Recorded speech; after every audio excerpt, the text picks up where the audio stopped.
Hello, Hello, good hello. Are to we live already? Hello. we're live. Bonjour. Bonjour, bonjour. Comment ça va? Hello, hello, guys. This is a new community call since, I guess, a few weeks. Uh, in case you were wondering, no, we did not rock pull the project. Here we are. We just went to a few conferences, and we will tell you a bit more about this around in this call. This is April 8th, 2026 already. Wow, that's a long time already building the future of justice. How are you, Jean? Doing great. I think we have a lot to share about the. It was not only a conference; it was like a tour around France, right? I mean, I don't know where to start.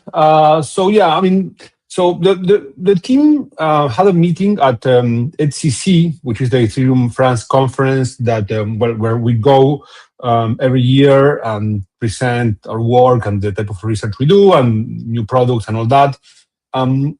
But so this time, what happened that is that HCC was held in like March, early April, which was not the case recently. It used to be the case in the beginning. I think the first HCC I went to was in 2018, when it was done in a small place with 3 rooms called Art et Métier in Paris. And then, well, it became the monster it is now. But so the thing is that this time the HCC conference was held very close to an important event that is in the world of arbitration called the Paris Arbitration Week. I will tell you a bit about that. So I did like a trip to France covering both things. So let me start by the first thing. So Paris Arbitration Week is Paris is, we could say, the world capital of arbitration. This is where the International Chamber of Commerce is located. This is, well, the most important arbitration chamber in the world. And so it's a week where you have like lots of events about lots of different types of arbitration. There was like I can just tell you a bit about those I went to. Sports arbitration. There was one about AI in arbitration organized by Jus Mundi. There were others, investment arbitration. There was another one which was a bit of an interest for us, Jean. It was, there was a recent agreement between the Mercosur and the EU for like trade agreement and tariffs and all that. Part of that agreement includes dispute resolution, harmonization of rules. So there was a specific event organized to discuss how this agreement is going to transform the dispute resolution and arbitration and disputes happening between European and Brazilian companies, especially, and also some Argentinians. But Brazilian economy is way larger, and there's lots of investment projects, trade projects, and so there is a lot of disputes going on there. And there was a specific event explaining how this was going to work. Then we had there are so many, and then there's lots of other situations that happen in different industries have different arbitration rules. So some of them were like for like a trade of like fruits, or for like a construction disputes. Other for, you can imagine, it's a very important. So the photo you are seeing there is the event of Jus Mundi, and we had a bunch of panels and people were explaining how they are using agents to do better legal work. I was there with William as well, because since we were there, we also like squeezed. We were invited by a very important university from Paris called the Institut Catholique de Paris, the ICP, or the Catholic Institute of Paris. It's a very important university of like law and also humanistic, like philosophy, political science. They wanted us to do a hackathon to explain to students of a master's how to build a product. It's a master of AI and law, and they wanted us to like explain how do you actually build a AI product and based on Kleros. And so this was happening at the same time when we are experimenting a lot with agents. So we have, I don't want to go into much detail because it will take forever, but we have been exploring a lot lately about using AI agents as jurors in disputes. And we have done lots of research about agents reaching, different decisions in situations where they are seeing the same case, and then different models can find different decisions. And this begs lots of questions about, okay, which model to use and how many models to use and how to make sure there's no bias and etc. So we held this hackathon with these students where we walked them through the building of a project, of a product based on Kleros, where they had to define like an industry where they wanted to work, and then organize, like build a business based on Kleros and the agents in order to resolve disputes in that industry. So it was really interesting because there were like I think 5 groups, and they chose different industries. One of them was working on how can you use AI agents for like a parking tickets. There's a parking ticket dispute, and then can you use agents as like a traffic judge? And then another one was doing environmental things. Another one was doing more like I think insurance. So the different topics, which was really cool.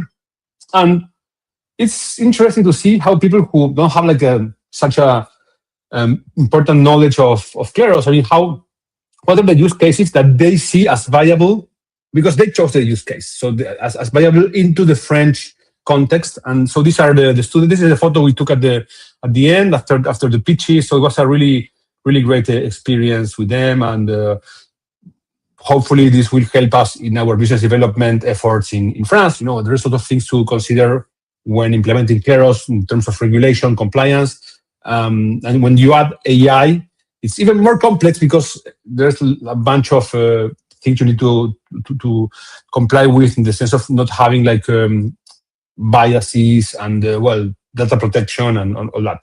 So really cool thing, and we got to squeeze that into the arbitration week. So it was an excellent thing. So we did that. Impressive. Yeah. Incredible timing, right? So, because it was just before the HCC. The great thing was that HCC was at the same time as the Paris arbitration. Not at the same time, because that would have been a problem. It was like 1 week. It started when the Paris week ended, the HCC started. So that was perfect. And then also at the Paris arbitration week, we are participating as advisors of the ICC France Chamber of Commerce into how to help draft new rules for arbitration for crypto assets. So, as you know, Kleros can resolve lots of disputes about crypto assets. Some of them low value, but other like high value. And there is lots of DeFi disputes happening. Yeah, this is the panel. Over the last 6 months, I was invited to collaborate with this group. This is a group which I would say the main arbitration lawyers from France focus on crypto assets. People who are resolving disputes in the sense of rug pulls, consumer protection stuff. There's people from the organizer of this is Sébastien Martin, who is a data forensic, blockchain forensic analyst. He does like lots of analysis of when there is a rug pull or situation like that. He is usually hired to analyze how assets move in the chain to try to retrieve them, and then this is used as evidence for cases.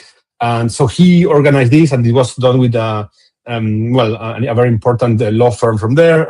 They are trying to see how arbitration can be applied to crypto assets. And And how Kleros also, well, our interest was how can we also add Kleros into the process of dispute resolution. And then there's myself speaking, and we are going to issue a report soon in a few months with our findings. So super cool, great opportunity to speak in front of a great audience. And part of the group participants are, most of them are big arbitration lawyers. Others are from companies. For example, one of the participants is called Alix, and she is the litigation manager at Binance. For example, Binance has, imagine they have disputes and they have to resolve. Some of them are arbitration disputes. So, well, we are trying to build this new rules for arbitration together. And it was great to see also in that conference Sofina Pert, who is one of our very good friends from very early days, and she was there. So it was great to see her again. So that was an excellent thing. I think that's it about the Paris arbitration. So it was a hackathon, then the many events as participant or as attendant, and then this one as a speaker. So that's a thing for the arbitration week. And then after that, I went to Cannes for the HCC. I think I've spoken too much. I will let you do the introduction to HCC yourself, Eugene, and then I will comment on my part. Yes, so at ECC we have 4 talks. One by Federico, maybe you can talk about it later. One by William, one by Alex, and also one by Clement, shared with Devansh. So let me talk a little bit about the one with Clement and Devansh. They are proposing a way of coordinating validators to share a part of the revenue that they have with a pool of funds to fund Ethereum development. So this is, I think, a very interesting idea that it was discussed maybe years ago, and then for some reasons it was abandoned. There was some rejection, and now Clement and Devansh think that there are new coordination mechanisms in new ideas that can allow that to happen. So their idea is that,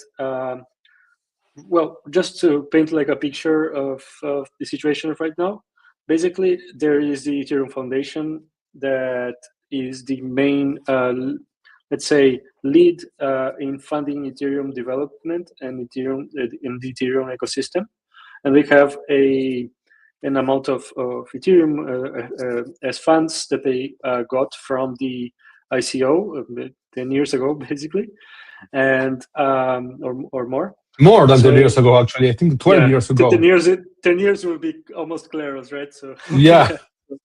Yeah. So they got this pool of funds, and they have like a budget, and eventually that will not be they will run out of funds, and that's expected. But when that happens, it will be good for the Ethereum ecosystem to have other entities to replace that and continue funding development because it is believed that it will still be necessary. So, and there are lots of also the market cap of Ethereum and the amount of value there is secured by it also makes sense to have more funding than only the Ethereum Foundation, also other entities with different criteria. So basically, this is the main idea. So, one of the ideas to create like a permanent way of funding is to dedicate a portion of the rewards that is usually go only to the validators. Instead of doing that, a part of that will be sent to basically a list of possible recipients, which will use different criteria to distribute these funds to different projects, collaborators, or maybe repositories, collaborators to repositories of Ethereum, or even other entities. So there are lots of complications with that. for example, how to decide which project to add, like which percentage each validator should dedicate to that. And well, Clement and Devansh had a couple of interesting like solutions for that, and I'm very curious to see how the community will receive that, because it really looks like something that could work. And yeah, I think this was pretty good. Well, Clement and Devansh, they are also working on deep funding, which is also kind of a piece of the Lego that would make that make sense. So they have a list of repositories, and they have a couple of judges that evaluate the originality and the impact of each repository and their dependencies. And they have like a couple of judges, and they have prediction markets for all relationships between repositories and dependencies. And the idea is that these prediction markets try to extrapolate what the experts will select, will decide, and this way they scale the capacity of these judges, and after they have the results, they distribute the funds. There's now a pool of 350K that will be sent to the developers of these repositories. So yeah, it's the first time it's a bit I heard complex. no, it's fine. It's important because the first time I heard about this idea of how to evaluate the contribution of some person to like a project to reward them was in a project that was created by Primavera de Filippi and Matt and Field in 2015. It was called Backfeed, and it was the concept that they were like working on was proof of value. They called it, and then it was okay. Like you have like a joint project of building a common, maybe a company, and then people work on it, and then you have to decide how many shares you give each of the participants or the collaborators in the project in an objective way, in a way that it's nobody's going to think that they are underappreciated or overcompensated, and then how do you do this in an objective way, and what tools you use?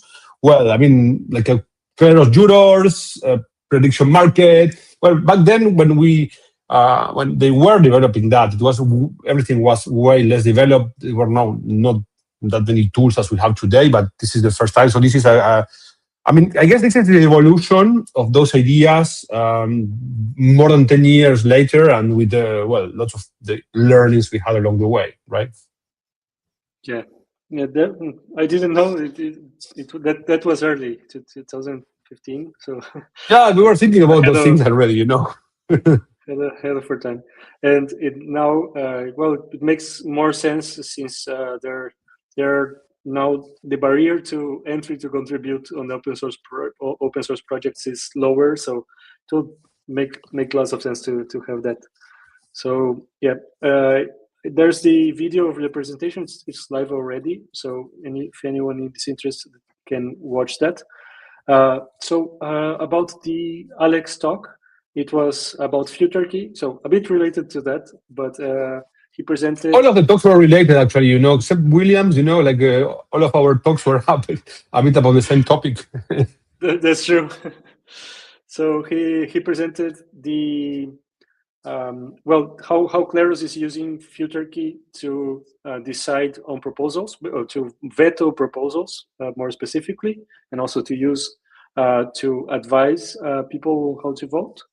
And he also mentioned Kleros Foresight, and we ran an experiment that started a couple of weeks ago, and during the ETC we distributed credits for people attending the conference. The idea is to basically apply this idea of deep funding that I just mentioned to movies, and more specifically, Clement will be the juror, the critic of the movies. He will rate a couple of movies, and people that is a better recommendator to Clement and can be better predict his taste. Will earn. There were some credits, but also you could put your funds. and he now picked three movies, and there was one movie that was random, and one, I think, well, actually, the three best rated movies were picked.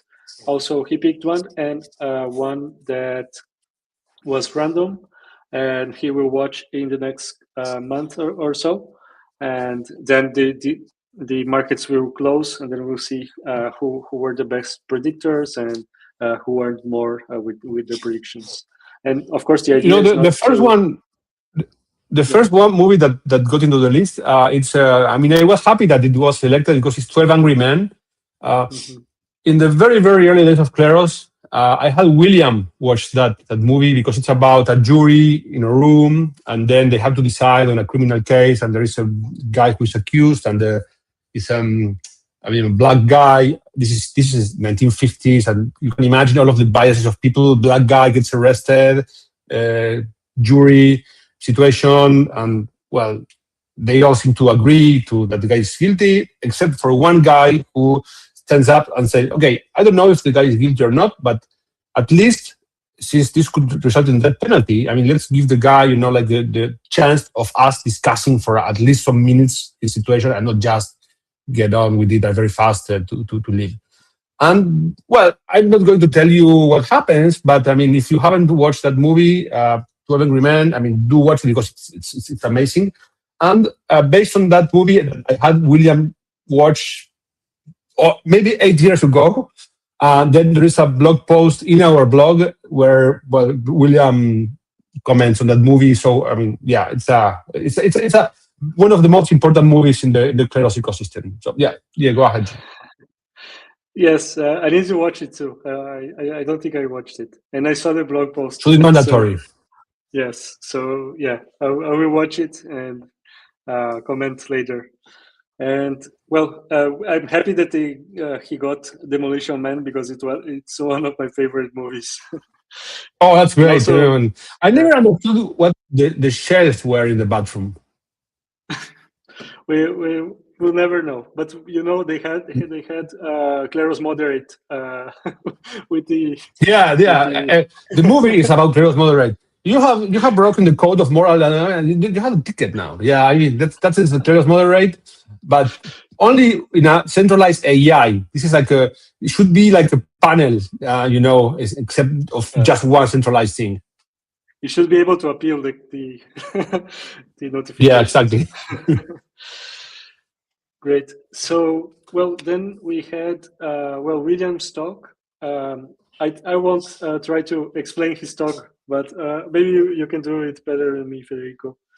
Um, It's social choice theory, comparing different voting mechanisms, and then see what is better to represent the will of people. You want to do like a first past the post, you want to do like a ranked choices, you want to do like there's lots of different methods of voting, and some of them have some properties, others have others, and depending on what you want to solve, you want to use one or another, and so there are lots of different trade-offs between them.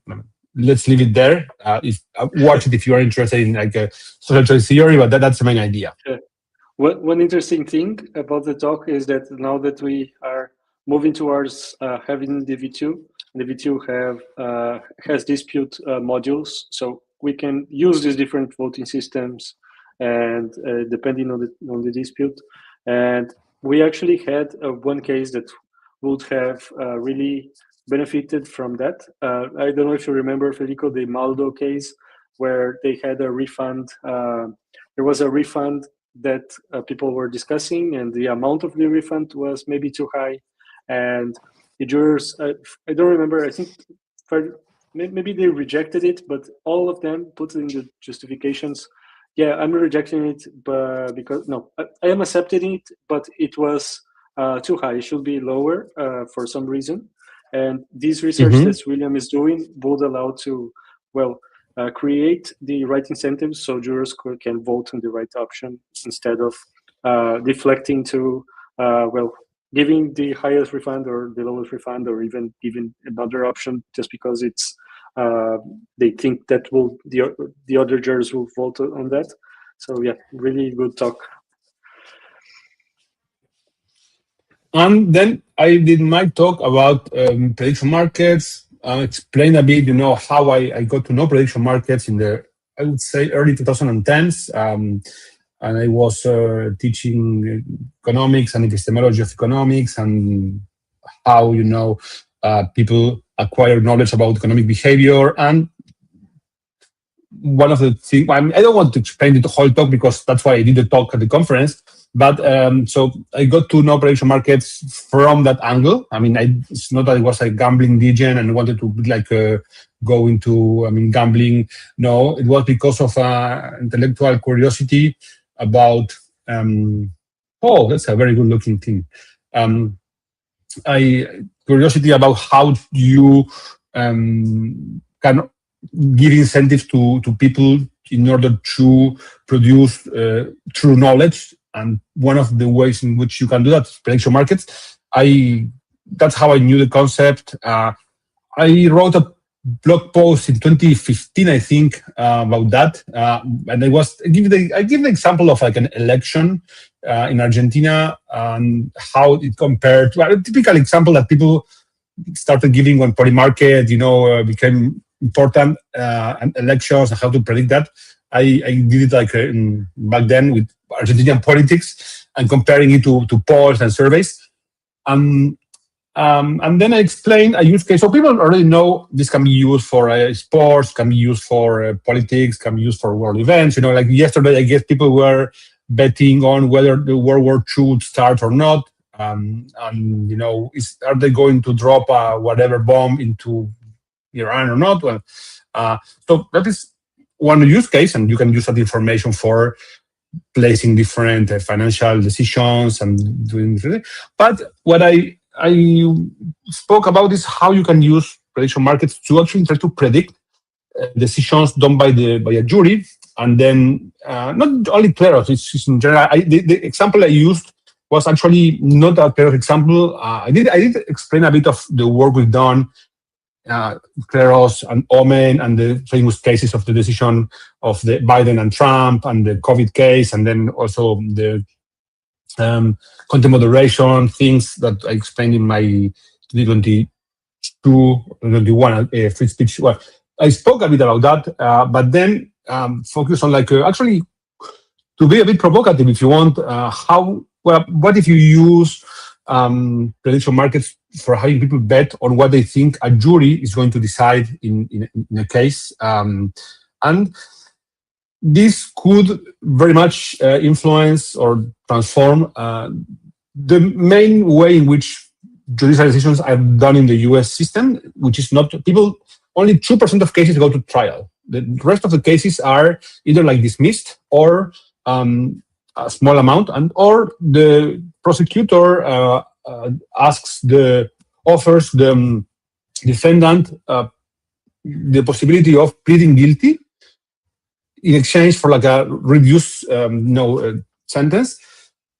Or if the defendant doesn't want to plead guilty, he can go to trial, but the prosecutor maybe offers you, okay, plead guilty and we will give you 5 years, or roll the dice, take your chances in the trial, and you might get 20, right? So what if you are innocent? But if the jury makes a mistake, 12 angry men, you get 20.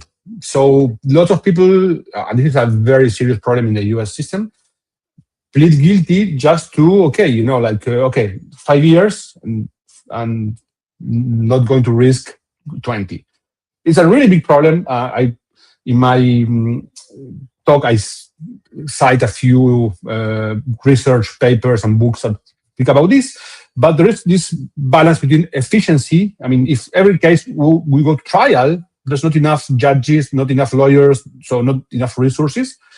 But this other system based on pleas, it's more efficient, but creates this type of situation where lots of people who are not guilty plead guilty. Oh, it's a really complicated problem. I just use this case to explain how prediction markets could be used. I will stop there and you can just watch it if you're interested. And I really recommend Yeah. watching it because the if you just listen to like this proposition, it sounds really crazy, but then if you watch the talk, it starts to make sense, and even you think of why why we aren't doing this for small cases.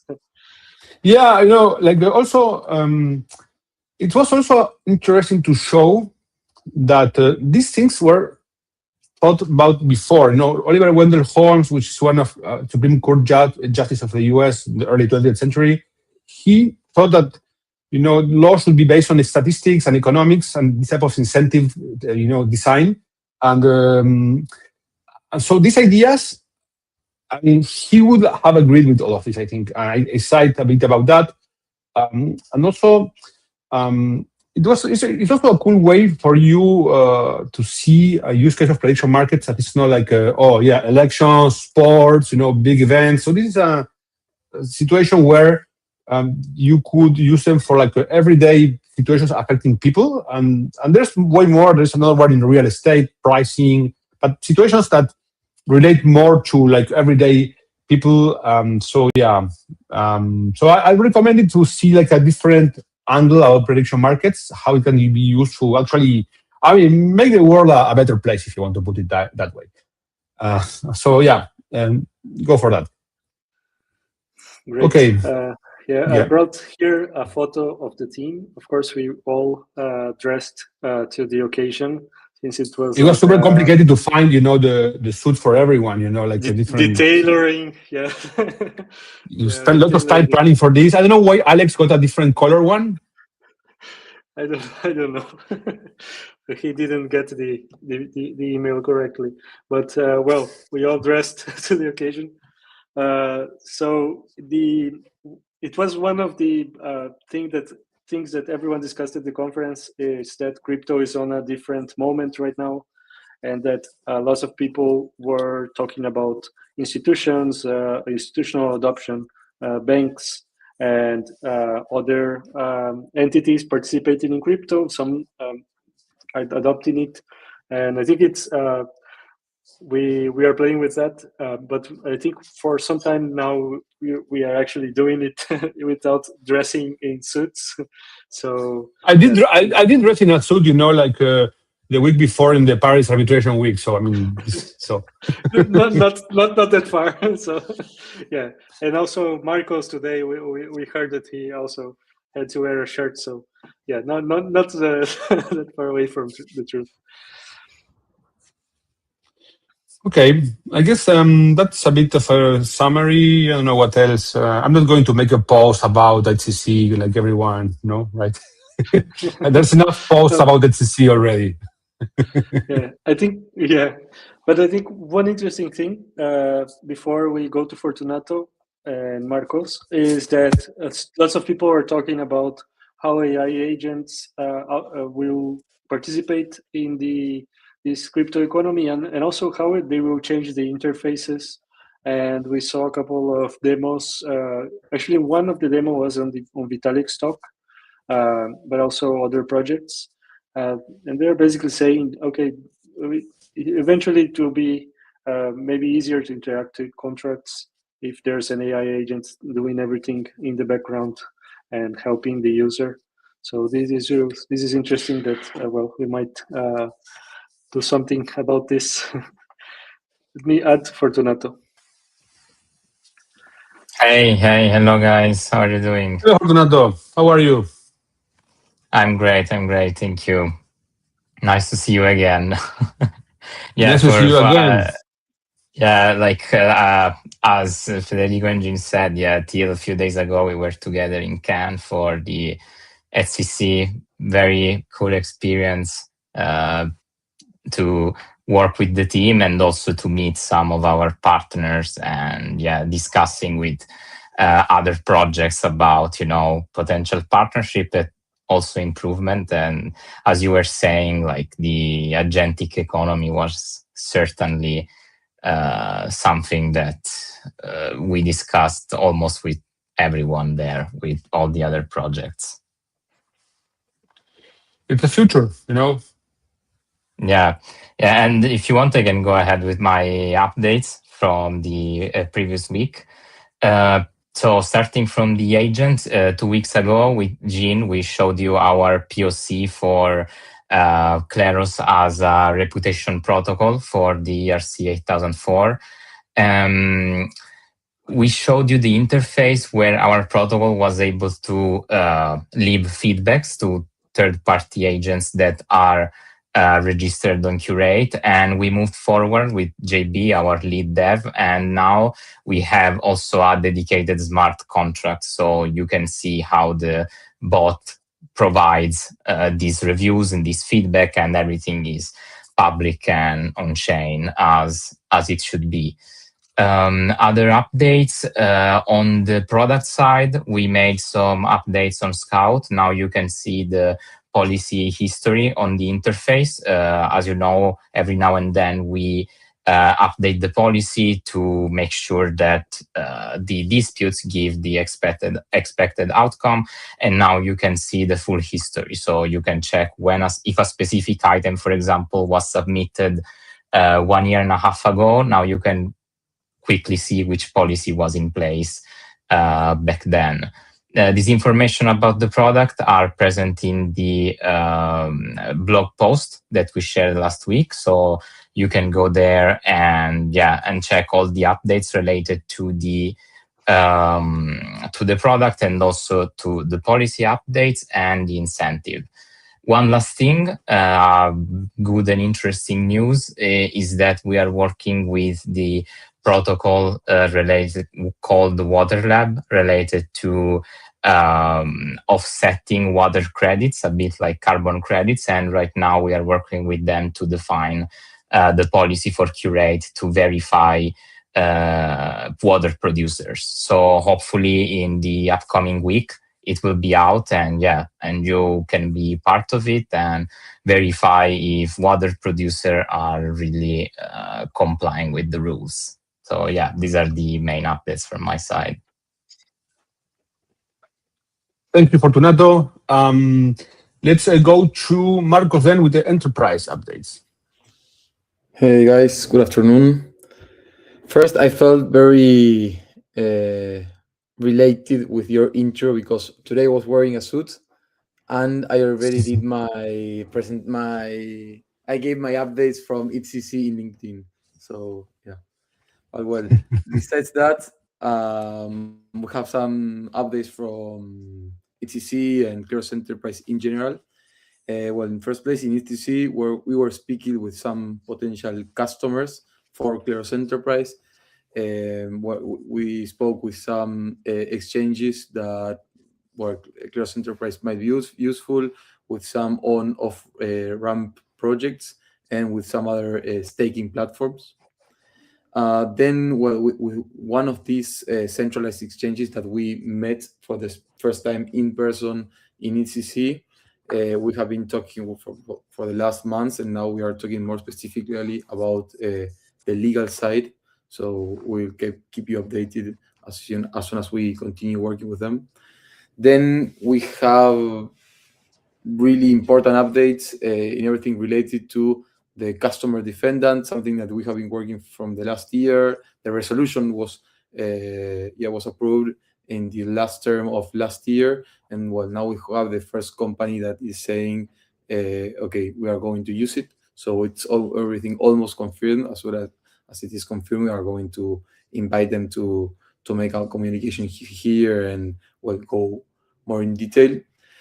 Then about Junin, we received some cases during the last 3 weeks. I think we were receiving 2 cases each week, or 3 cases 2 weeks ago and 3 more last week that are in process. Actually, the first one has already finished, and that's a good job for our jurors that in this case are just lawyers with some reputation, and they are doing a really good work. And yes, today I was wearing a suit because I was meeting a broker from the stock market of Argentina that wanted to know more about enterprise. So those are the main updates from my side. So from here to like becoming the dispute resolution system for Nasdaq, it's just 2 steps away.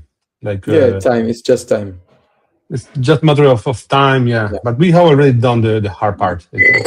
Yeah. Cool. Thank you, Marcos. I don't know, Jim, we have any other news because we a bit explained a bit what is going on. We explained the conference. Any other thing?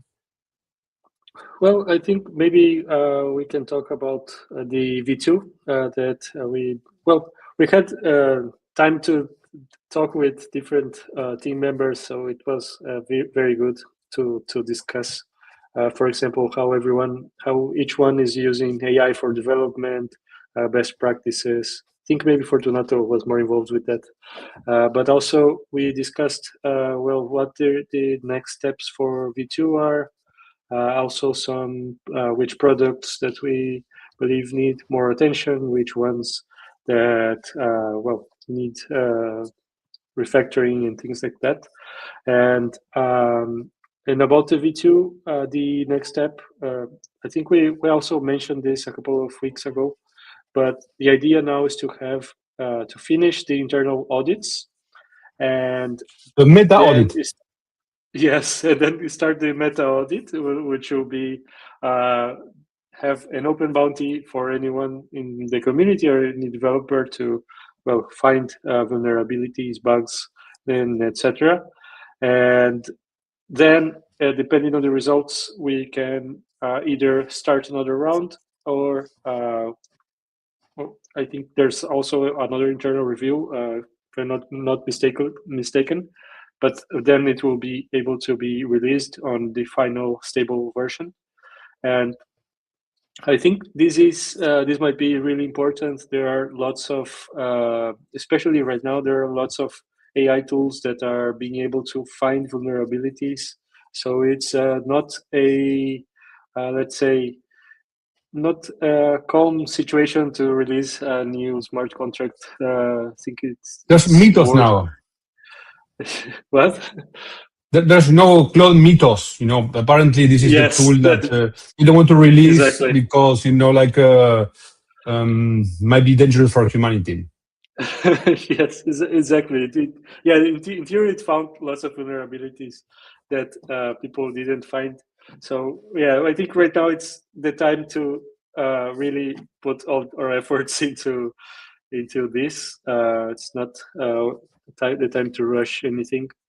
So yeah, this was interesting. Also, discussions about the having Kleros as an oracle for prediction markets. I think it will be good to have Alex next week to talk about that because now we have a new team member that will join us. Maybe he could actually come next week. We should bring him. Himself. Yeah, we should bring him. And I think there are a couple. Just this Monday we announced that Ringo had his 10th. It's 1,000 case that had Kleros as the backup for disputes, and Ringo is a P2P bets market platform, and so there are each day. There are lots of different platforms that are now relying on Kleros, and Juan will be Juan Ra, to differentiate from Samitia. He will be in charge of looking for more use cases like that, and also applying Kleros to DAOs. And what happened to me like in the conference? In the conference, I got like some people coming to me. Yeah, you're Federico. We use Kleros for our disputing like XYZ thing, and I had no idea that this thing use Kleros. We are in a moment where I don't know who uses Kleros because it's become like some part of infrastructure. So like happened to me like I think twice during the conference. It was interesting. Yeah, it's we start stacking integration, so it's really interesting. Yeah, I think these are the main things. I think these are the main things that we have for today. Okay, I'm blue, right? It's like a Smurf, when I do like this. Can you see me like a bit blue? Okay. Okay. Well, I guess that's it. Do you think, so we have nothing else for today? Yeah, I think that's it. We have maybe next week with Alex and Juan, we will have a couple more topics to explore. Okay, so I guess let's finish here. I mean, we are thrilled and humbled that you are here with us in this new community call. Yeah, and well, see you next Monday if you want the one in Spanish. Next Monday at 6 p.m. of Buenos Aires or 9 p.m. UTC. So yeah, thank you very much, guys, for coming. And well, see you Monday for Spanish one or next Wednesday for the English. Bye bye. Bye, everyone.